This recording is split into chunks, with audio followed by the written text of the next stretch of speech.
할렐루야. 오늘도 주님의 말씀의 은혜가 여러분 삶 가운데 가득하기를 예수 그리스도 이름으로 축복합니다. 사랑하는 여러분, 우리는 지난 시간 복음의 릴레이라는 주제로 말씀을 나눴습니다. 복음은 단지 한 세대의 감동으로 끝나는 것이 아니라 예수 그리스도께서 바울에게, 그리고 바울이 디도에게, 그리고 수많은 시간 동안 거쳐오면서는 오늘날 우리에게까지 이 전달된 살아있는 진리임을 우리 함께 확인했습니다. 우리는 복음의 수신자이자 동시에 다음 세대를 향한 전달자로 부름을 받았습니다. 그 부르심 앞에서 우리는 이렇게 질문할 수밖에 없었지요. 나는 정말 이 복음의 바통을 제대로 붙잡고 있는가? 나는 복음을 이어갈 자로 어떻게 살아가야 하는가? 라는 질문들입니다. 그리고 오늘 그 질문은 조금 더 깊어집니다. 나는 누구인가? 또한 나는 누구의 부르심을 따라 어떤 정체성을 가지고 살아가고 있는가? 그 물음 앞에 오늘 우리가 마주하는 이 바울의 한마디 고백은 결코 가볍지가 않습니다. 하나님의 종이요 예수 그리스도의 사도인 나 바울이. 여러분, 이 짧은 고백 안에는 이제 바울의 정체성과 부르심, 그리고 삶의 전 방향이 담겨져 있습니다. 그는 단순히 자기 직함을 말한 것이 아니라 자신의 존재 전체가 누구에게 속해 있는지를 고백한 것이죠. 바울 자신의 사역을 넘어서 이제 자신의 존재 자체가 이 복음에 붙들려 있다는 사실을 밝히고 있습니다. 그리고 이제 이어지는 또 하나의 표현이 같은 믿음을 따라입니다.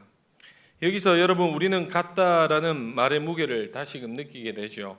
사실 같다라는 말은 일상에서 많이 쓰여지는 말입니다. 나도 그래, 나도 똑같이 생각해. 여러분, 이 말이 오갈 때 우리는 자연스럽게 마음의 벽을 허물고 관계가 이제 가까워집니다. 같다는 것은 공감이고 또 연결이며 방향이 같다라는 뜻을 가지고 말하는 거죠. 하지만 바울이 말하는 같은 믿음은 단지 취향이나 이 감정의 동의가 아닙니다. 같은 복음, 같은 소망, 같은 목적을 향해 걸어가는 믿음의 연대다라고 말할 수가 있는 거죠. 여러분, 이것은 단지 바울과 디도 사이에서 일어난 개인적인 유대가 아닙니다. 이 같음은 교회를 교회답게 하는 힘이 있고 또 우리를 하나로 묶는 복음의 기초입니다.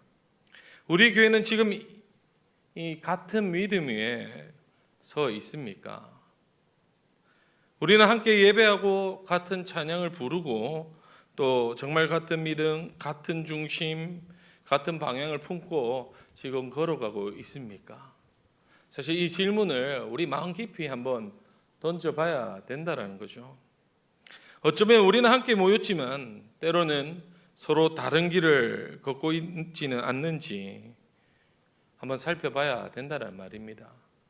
바울은 이 짧은 인사 속에서 교회가 지녀야 할 세 가지 중요한 방향을 담고 있습니다. 그리고 그 방향은 단순하게 디도에게만, 그레데 교회에게만 해당하는 것이 아니라 오늘날 교회된 우리에게도 전해주는 이 복음의 좌표라는 것을 잊어서는 안 됩니다.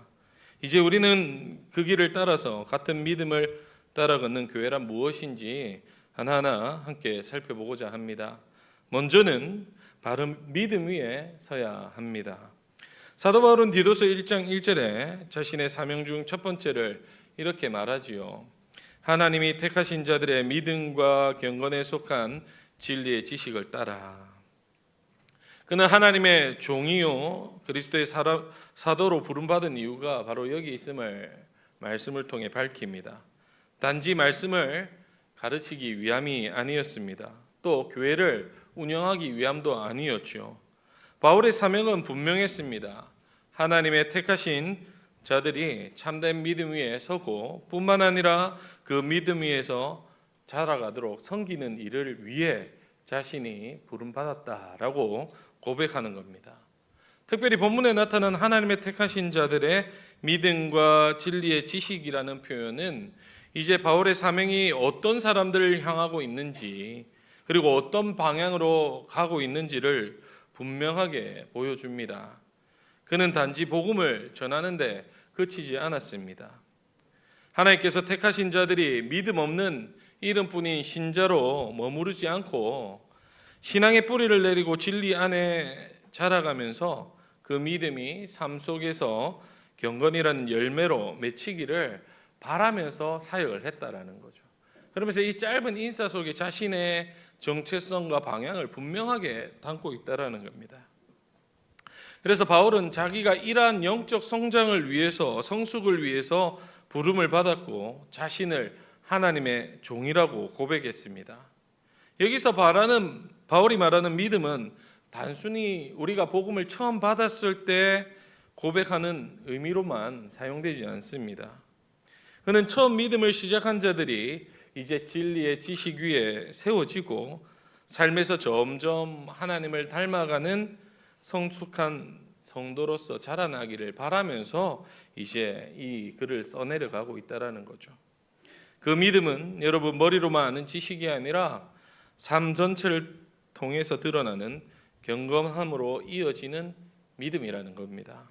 그러므로 이 바울의 사명은요, 복음을 통해 시작된 믿음이 끝까지 자라나고 열매 맺도록 곁에서 돌보는 섬김이었다라고 결론 지을 수가 있습니다. 그것이 바울이 말하는 참된 사역의 방향이었고 또 오늘날까지 교회가 존재하는 이유이기도 합니다. 그리고 우리는 여기서 한 가지 중요한 균형을 보게 되는데요. 바울은 하나님의 택하심과 이 믿음을 분리하고 있지 않습니다. 어떤 사람은 생각할 때 하나님의 택하심만 강조하다 보니 어차피 구원은 정해진 것이니라고 하면서 방종에 이르게 되고, 또 어떤 이는 자기 믿음만 강조하다가 내가 이만큼 했으니 하나님이 이만큼 복 줘야 된다라는 자기의에 빠지기 쉽다라는 말입니다. 이것을 한마디로 말하면 믿음 없는 택하심은 방종이 되고 택하심 없는 믿음은 교만이 된다라는 말입니다. 그래서 바울은 이 두 가지를 함께 붙들었는데요. 그것은 하나님의 주권과 인간의 응답과 뿐만 아니라 은혜와 책임을 이 두 가지를 다 붙들었다라는 거죠. 이 둘은 신앙의 두 날개와 같습니다. 그래서 바울은 언제나 이 균형 속에서 복음을 전했고 우리 또한 이 균형을 통해서 바른 신앙의 길, 건강한 교회 모습을 사실 배워야 합니다. 사랑하는 여러분, 우리는 지금 어떤 믿음 위에 서 있습니까? 혹시 교회를 오래 다녔다라는 이 시간의 누적을 혹시 믿음으로 생각하고 있지는 않습니까? 아니면 많은 봉사와 직분을 가졌다는 사실이 내 믿음의 증거라는 착각을 하고 계시지는 않습니까? 이러한 기준들을 생각해 보면 여러분 지극히 세상적인 것들입니다. 오히려 복음의 본질에서 우리를 서서히 멀어지게 하는 생각들이라는 거죠. 바울은 디도서 1장 1절에 참된 사역은 하나님이 택하신 자들의 믿음 위에 세워져야 한다라고 분명하게 말합니다. 여기서 믿음은 단순한 감정적 열정이나 교리에 대한 지식이 아닙니다. 믿음은 복음의 은혜 위에 굳게 서는 삶 전체를 말하는 거죠.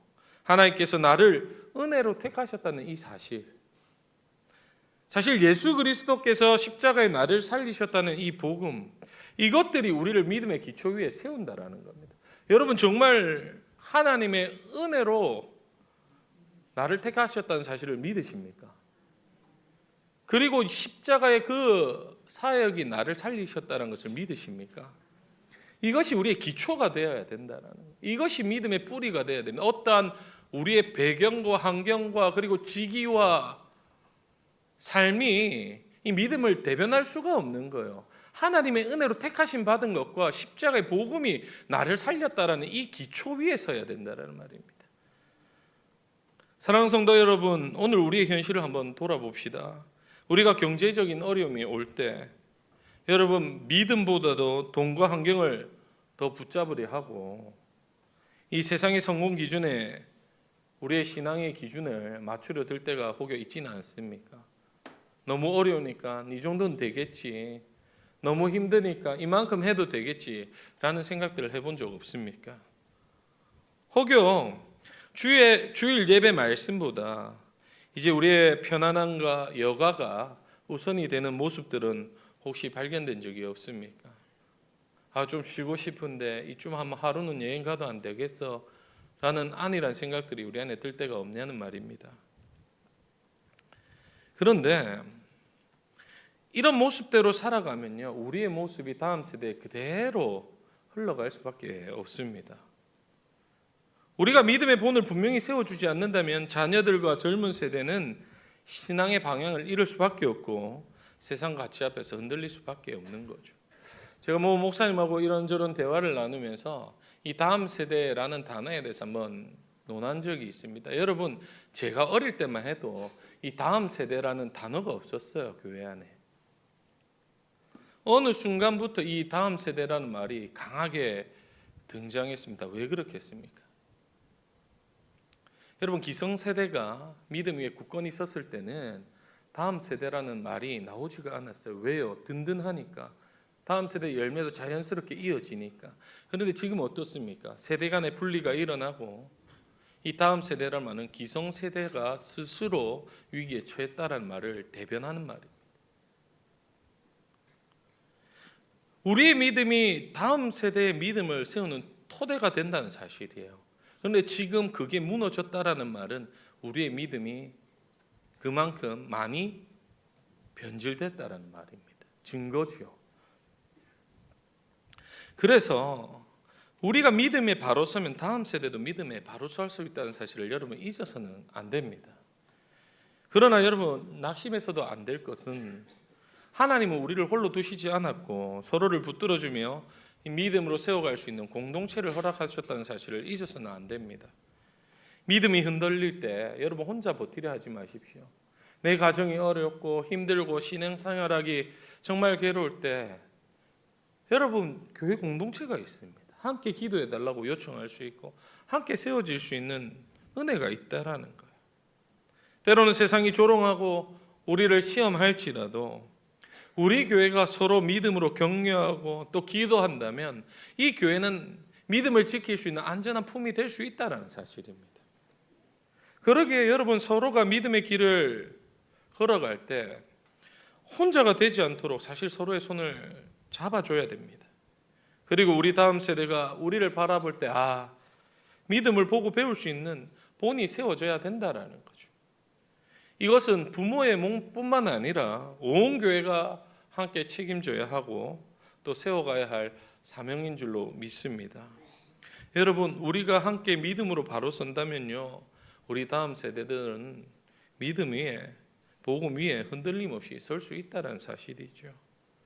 사랑하는 여러분, 이 일을 위해 우리부터 그 믿음 위에 다시 설 수 있도록 기도하며 힘쓰기를 소망합니다. 그리고 우리 가정과 교회와 다음 세대가 이렇게 고백할 수 있도록 만들어 갔으면 좋겠습니다. 우리 교회는 단지 오래된 교회가 아니라 믿음으로 세워진 교회다라고 말입니다. 같은 믿음을 따라 그 믿음 위에 굳게 서서 흔들리지 않는 우리 문현제일교회 복음공동체로 서가기를 예수님 이름으로 축복합니다. 이제 계속해서 두 번째는 진리의 지식을 통한 경건한 삶을 살아야 합니다.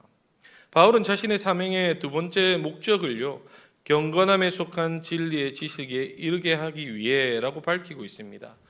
여기서 중요한 두 단어가 등장하는데요, 바로 진리의 지식과 경건함입니다. 바울은 이 둘을 따로 떼어 설명하고 있지 않습니다. 마치 한 몸처럼 연결되어진 것으로 묘사하죠. 다시 말해서 진리를 아는 것이 곧 경건한 삶으로 이어져야 하며 또 경건한 삶은 반드시 진리의 지식 위에 세워져야 한다는 말입니다. 그렇다면 여기서 말하는 진리의 지식은 과연 무엇이겠습니까? 단순히 여러분 성경 지식을 많이 아는 것, 그리고 교리와 조직 신학을 잘 설명을 하는 것이 아니라는 거예요. 여러분, 이 지식은 상당히 인격적이고 관계적인 알미입니다. 성경이 말하는 알은 정보가 아니라 관계라는 거예요. 여러분, 제가 지금 이재명 대통령을 안다라는 말과 제가 제 아들 정하은을 안다라는 말과 같습니까? 다릅니까? 같습니까? 다릅니까? 다르죠. 왜 다르죠? 이재명 전 몰라요, 누군지. 그냥 유명한 사람이고 지식일 뿐이지만, 제 아들은 뱃속에 있을 때부터 기도해왔고 지금까지 자라면서 아들과의 관계를 통해서 아는 알미죠. 아들이 표정만 봐도 무슨 지금 거짓말을 하는지 바른 말을 하는지 알 수 있다라는 겁니다. 왜요? 관계에서 나오는 알미이기 때문입니다. 결국 성경이 말하는 알은 정보가 아니라 진짜 관계를 말하죠. 그래서 예수님께서도 요한복음 17장 3절에 영생은 곧 유일하신 참 하나님과 그의 보내신 자 예수 그리스도를 아는 것이다 라고 표현합니다. 이 진리는 단지 구원에 이르게 하는 정보가 아니라 우리를 하나님과 바른 관계로 이끌고 결국 변화된 삶으로 이끈다라는 살아있는 진리라는 거예요. 내가 하나님을 안다라는 것은 그 십자가의 피로 나를 산 아버지의 은혜를 내가 알고 체득하고 말하지 않아도 눈빛만 봐도 아는 그 관계 속에 있다라는 겁니다. 그런데 바울은 이 진리의 지식을 설명하면서 한 가지 수식어를 덧붙이죠. 바로 경건함에 속한 진리의 지식이라는 겁니다. 이 말은 무엇을 의미합니까? 진리는 단지 머리에 저장하는 것이 아니라 삶의 열매로 맺어져야 한다는 말입니다. 진짜 지식은 경건이라는 삶의 열매로 증명되어야 된다는 거죠. 성경은 언제나 지식과 삶의 일치를, 신앙과 행위의 일치를 강조하고 있습니다. 사랑하는 여러분, 오늘날 교회가 위기를 겪는 이유 중 하나는 이 진리를 아는 것과 진리를 사는 것 사이의 간극이 너무 크기 때문에 그렇습니다. 성경을 지식을 많이 알고 말씀을 줄줄 외우지만 실제 삶에서는 그 말씀과 전혀 다른 행동을 할 때 그 삶은 진리의 삶이다 말할 수가 없는 거죠. 오히려 사람들에게 혼란을 주고 복음의 이 신뢰를 잃게 만드는 결과를 낳게 됩니다. 저도 목회자이지만 스스로에게 참 자주 묻는 것 같습니다. 내가 외치는 이 말씀대로 나는 지금 살고 있는가? 생각해보면 아닐 때가 참 많아요. 그래서 제가 일용도에 있을 때 유해모 교수님을 좀 담임 목사님 안 계실 때 전체 좀 한 2개월 청하면서 설교 들으면서 한번 상담한 적이 있습니다. 교수님, 설교단에 서는 게 죽기만큼 싫습니다. 제가 이 말씀대로 살지 못한데 어떻게 이 말씀을 전할 수 있겠습니까? 라는 고민을 나눈 적이 있어요. 진리의 지식을 우리가 수없이 강단에 서서 말하지만 그 진리를 따라 살아가지 못한 저의 모습을 발견할 때마다 이 환장하는 겁니다. 참 부끄러운 일이고 죄송스러운 일이죠. 그래서 여러분 앞에 설 때마다 마음에 다짐하는 게 있습니다. 말씀을 단지 전하는 자가 아니라 살아내는 죄로 한번 살아봐야지 라는 이런 갈망들을 늘 하며 서는 거죠. 근데 여러분은 어떻습니까? 혹시 진리를 배우는 것 자체를 무겁게 여기고 지식에 대한 갈망이 식어가고 있지는 않습니까? 혹시 내가 아는 것으로 충분하다 생각하면서 이 말씀의 깊이를 알아가기를 멈추고 있지는 않습니까? 여러분, 진리를 소홀히 여길 때 우리는 결국 감정적인 신앙, 맹목적인 열심, 그리고 왜곡된 열매를 맺을 수밖에 없습니다. 그래서 진리를 알고 그 진리에 매일 새롭게 반응하며 살아가는 것이 너무나 중요하다는 거죠. 그리고 바울이 말한 이 경건도 주의 깊게 살펴봐야 됩니다. 우리는 흔히 경건하면 매일 기도하는 사람, 그리고 세상과 단절된 듯한 사람을 떠올리죠. 그러나 성경이 말하는 이 경건은 단순히 외형적인 행위를 뜻하지 않습니다. 이 경건이라는 단어를 이 헬라어로 보면 유세베이아라는 단어를 쓰는데 신약에서 엄청 많이 등장하는 단어인데요. 이 단어의 뜻을 보니까 하나님을 경외하는 마음에서 하나님의 성품을 닮아가는 삶을 말하고 있는 게 이 단어예요. 그걸 경건이라 말합니다. 소위 말하면 하나님 아버지를 두렵고 떨림으로 정말 그 사랑하는 마음으로 바라보면서 그 하나님의 성품을 내 마음 가운데 채워내는 게 경건이라는 뜻입니다.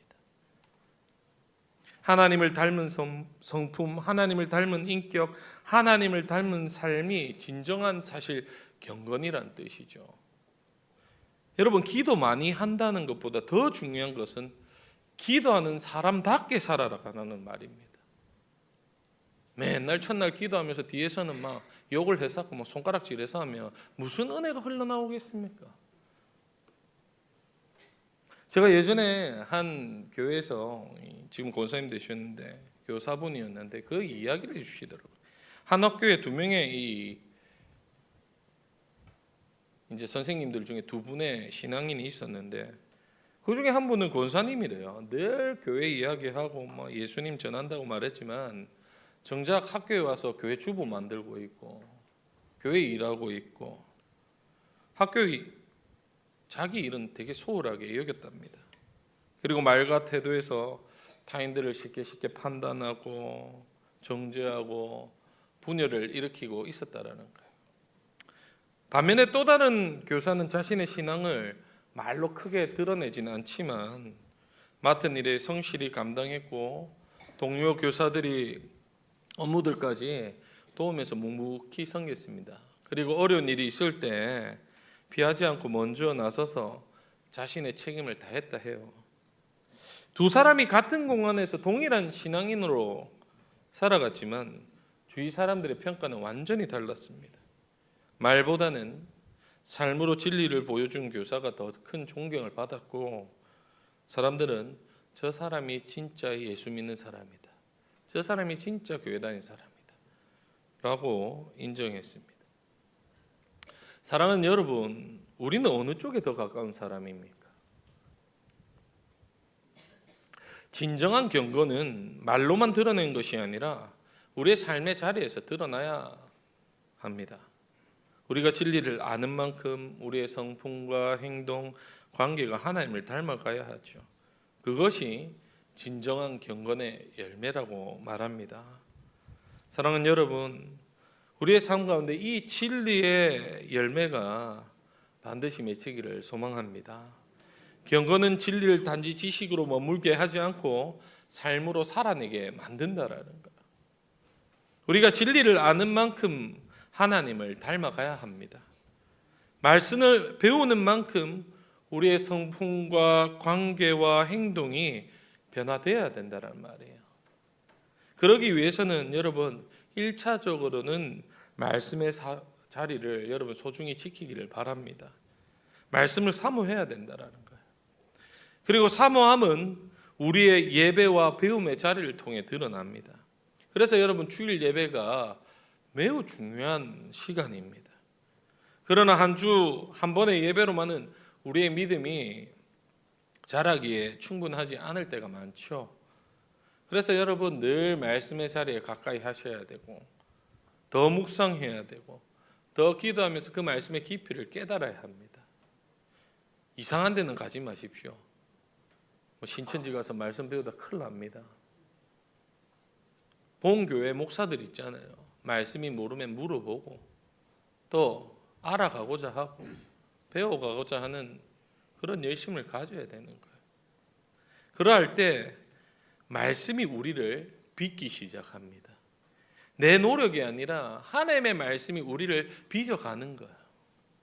그리고 그 결과는 단순히 겉으로 드러나는 종교적 행위가 아니라 우리의 인격과 성품과 태도 속에서 하나님의 닮은 이 경건으로 반드시 열매 맺을 줄로 믿습니다. 사랑하는 성도 여러분, 우리 교회가 말씀을 배우는 공동체 그리고 말씀대로 살아가는 공동체 되기를 소망합니다. 각자의 자리에서 여러분 하나님 닮은 열매들을 많이 맺으셔야 되는 거예요. 우리가 말씀을 받아서 여러분 밖으로 나가는 그 순간부터 시작입니다. 제 수련회 가면 늘 하는 말이 있거든요. 수련회 때는 그곳에서 계속 예배하고 공동체 안에 있으니 뭐 은혜 안에 충만하죠. 그래서 제가 늘 말하면 수련회의 시작은 이제부터다. 너네들 수련회 끝나고 문을 열고 나가는 그 순간부터 너희들의 삶의 진짜가 시작된다.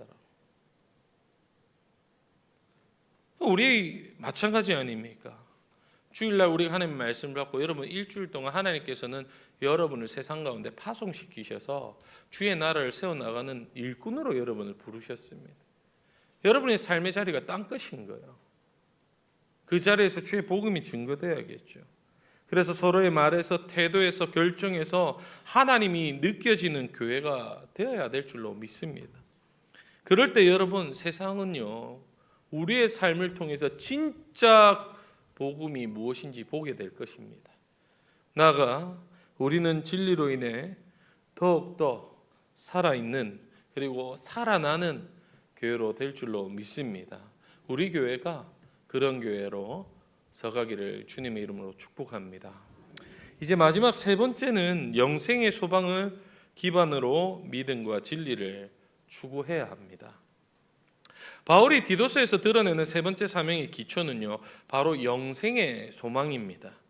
우리는 흔히 신앙의 기초를 믿음이나 이 복음에 둘 때가 참 많죠. 하지만 바울은 그 모든 것을 넘어서 이 신앙의 목표와 방향성은 영생의 소망에 뿌리를 두고 있음을 강조합니다. 영생, 곧 이 영원한 생명은 단순히 죽음 이후에 천국 가는 것 이상을 뜻합니다. 그것은 예수 그리스도 안에서 지금 이 순간부터 누리는 하나님 나라의 현재 축복이자 장차 완전하게 이뤄낼 미래의 약속이기도 한 거죠. 여러분 영생의 소망이 단지 내가 죽고 나서의 일이 아니라 지금부터 그 영생의 삶이 이어지고 있다라는 말입니다.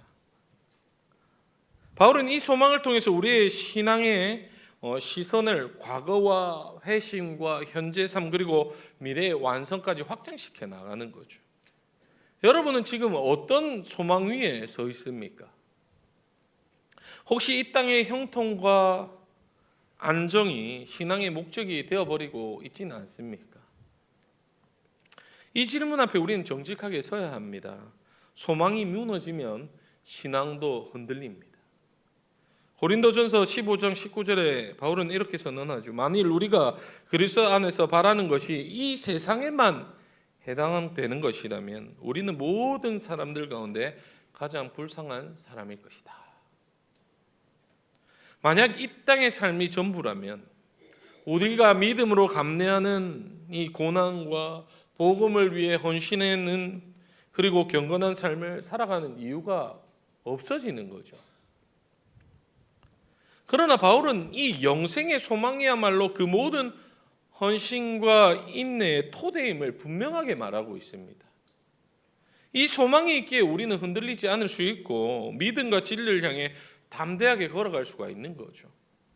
영생이 없다면 우리의 신앙은 결국 감정적인 종교로 만들 뿐입니다. 그래서 요한일서 5장 11절 12절도 이렇게 말합니다. 하나님이 우리에게 영생을 주신 것과 이 생명이 그의 아들 안에 있는 그것이라.